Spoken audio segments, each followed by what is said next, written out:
ETF index mutual funds నేర్చుకుని stock మార్కెట్లో రాణించాలనుకుంటున్నారా? వెంటనే ఈ నెంబర్కి కాల్ చేయండి. నమస్కారం. మాఘపురాణం 5వ రోజు పారాయణలోకి వచ్చాం. ఈరోజు మాఘశుద్ధ పంచమి.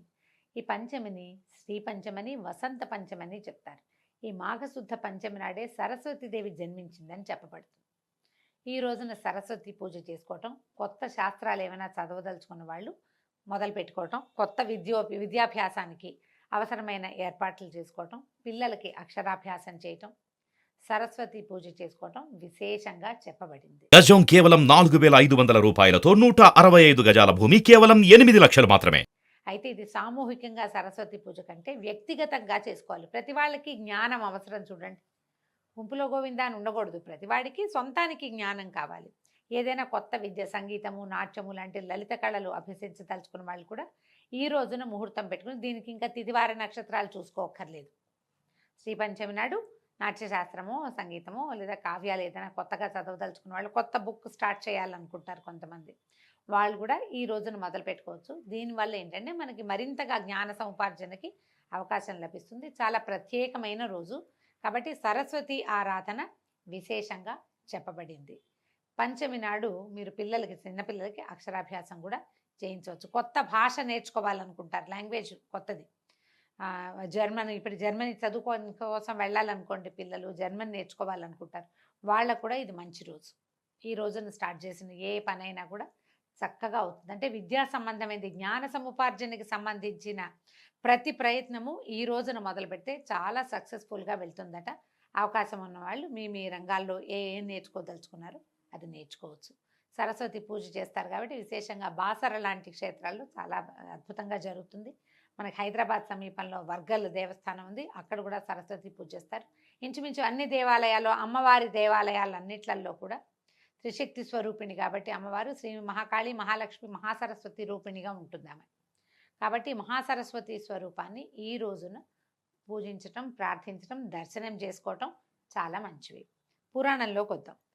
కౌత్సుడనే బ్రాహ్మణ కుమారుడి గురించి చెప్తున్నాం. మన ముందు కథలో దిలీప మహారాజుకి వశిష్ఠ మహర్షి ఇలా తెలియజేస్తున్నారు. కౌత్సుడనే కుర్రవాడు తపస్సు చేశాడు కావేరీ నదీ తీరంలో.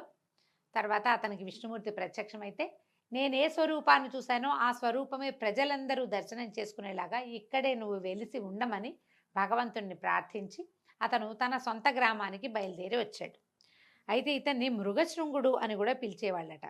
ఇతను కావేరీ నదీ తీరంలో ఘోరమైన తపస్సు చేశాడు చాలా రోజులని చెప్పాం కదా. ఇతను తపస్సు చేసుకునేటప్పుడు ఈ అడవిలో ఉన్నటువంటి మృగాలు కొమ్ములు దురదొస్తాయండి వాటికి, అవి ఏదైనా చెట్టు కొమ్మకేసి రుద్దుకుంటాయి.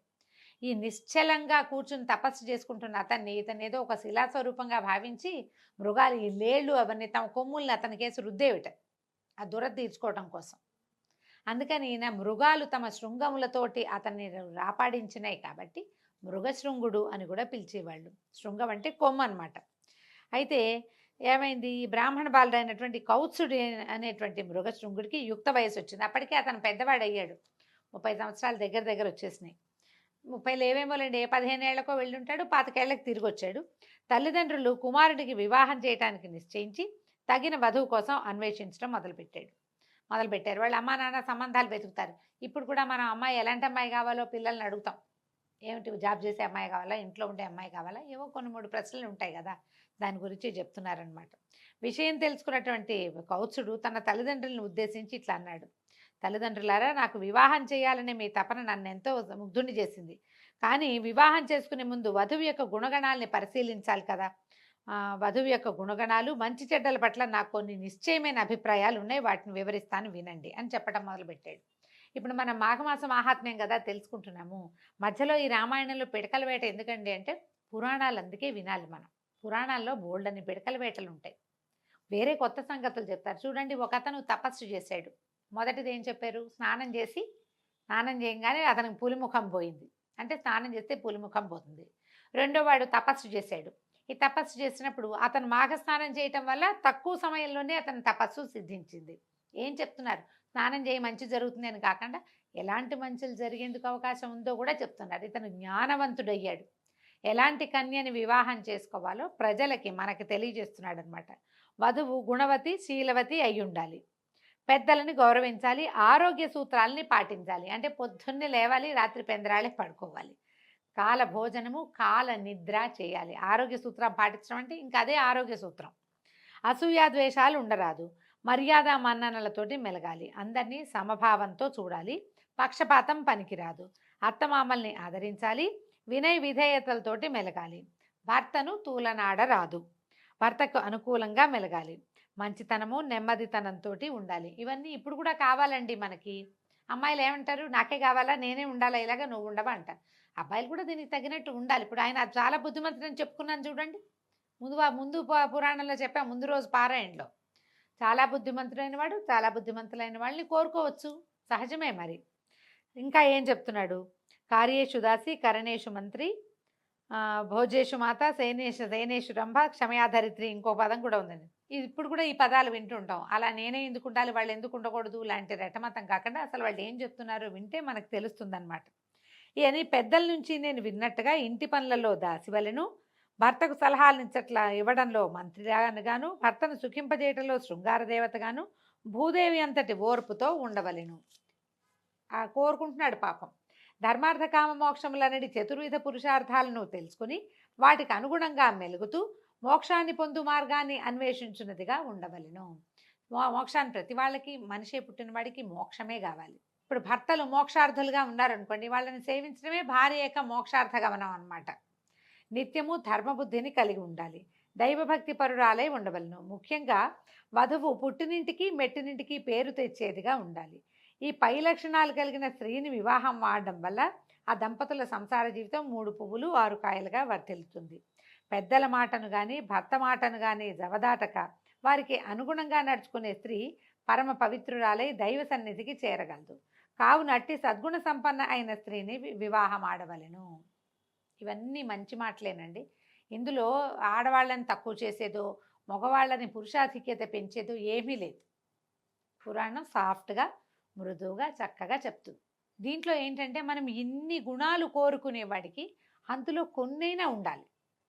ఇప్పుడు మనం కూడా, మనకి వాంటింగ్స్ బోల్డ్ అని ఉంటాయి కదా, దానికోసం ప్రయత్నం చేయాలిగా ఎంతో కొంత. మనం కూడా కొన్ని పద్ధతులు మార్చుకుని కొన్ని దానికి అనుగుణంగా ఉంటే, ఇప్పుడు మన మోక్ష సాధన అవి ఈ కాలపు ప్రక్రియలు కావు. అలా ఆలోచించాం మనం. ఏదో కొంచెం భక్తిగా ఉండాలి, ఏదో కాస్త పద్ధతిగా ఉండాలి అనుకుంటాము. ఆ కాస్త పద్ధతి, ఆ కాస్త భక్తి అయినా స్త్రీలకు ఉండాలంటే పురుషులకు కూడా ఉండి తీరాలి ఖచ్చితంగా. వీళ్ళకి లేకుండా వాళ్ళకి కావాలని కోరుకోకూడదు. ఈయనకు అవన్నీ ఉన్నాయి కాబట్టి కోరుకుంటున్నాడు అనమాట.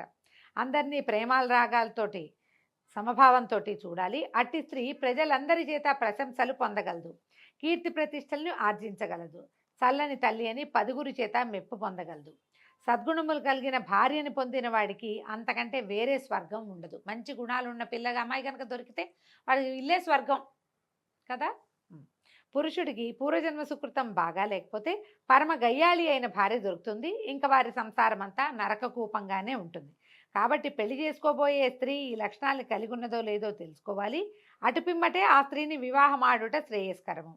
ఇప్పుడు ఈ కథాకాలం నాటికి బాల్య వివాహాలే ఉండేవి. అమ్మాయిల్ని చిన్న చిన్న పిల్లల్నే పెళ్లి చేసేవాళ్ళు. 7-8 ఏళ్ల పిల్ల, 8 ఏళ్ల లోపల పిల్లకు ఇవన్నీ ఉన్నాయో లేదో ఎట్లా తెలుస్తుంది? కొన్ని తెలుస్తాయి, పిల్లలు గద్దరిగా ఉన్నారా లేదా అది. పుణ్యవతి, శీలవతి అవన్నీ వయసు వస్తే కానీ తెలియవు కదా, కొంచెం సమయం పడుతుంది. కానీ ఇతను ఈ లక్షణాలు మనకి, ఇది ఎందుకు చెప్తున్నారు మహర్షి? ఈ కాలం మనకి అర్థం కావడం కోసం, మనకి తెలియటం కోసం అయి ఉండొచ్చు.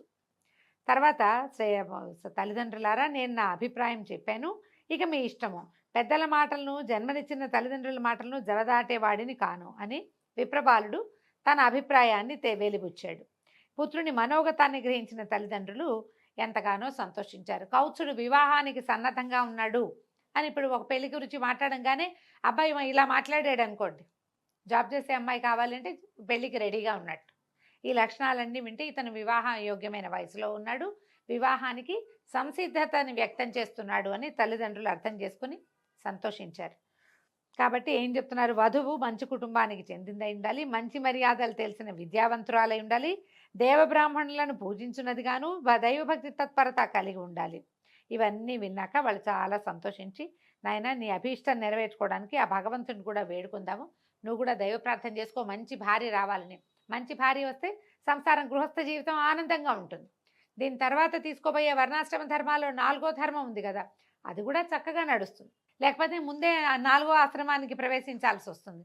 భార్యతో కనుక జీవితం బాగుందనుకోండి, గృహస్థాశ్రమం చక్కగా వెళ్ళిపోతుందని చెప్పి నువ్వు కూడా భగవంతుని ప్రార్థించిన ఆయన, మేము భగవంతుని ప్రార్థించి ఇలాంటి పిల్ల కోసం వెతుకుతాము అని చెప్పి అమ్మా నాన్న పెళ్లి సంబంధాలు చూడడం మొదలుపెట్టారు. దీంతో 5వ రోజు పురాణం పూర్తయిందండి. రేపు ఉదయం 6వ రోజు పారాయణలో మళ్ళీ కలుసుకుందాం. నమస్కారం.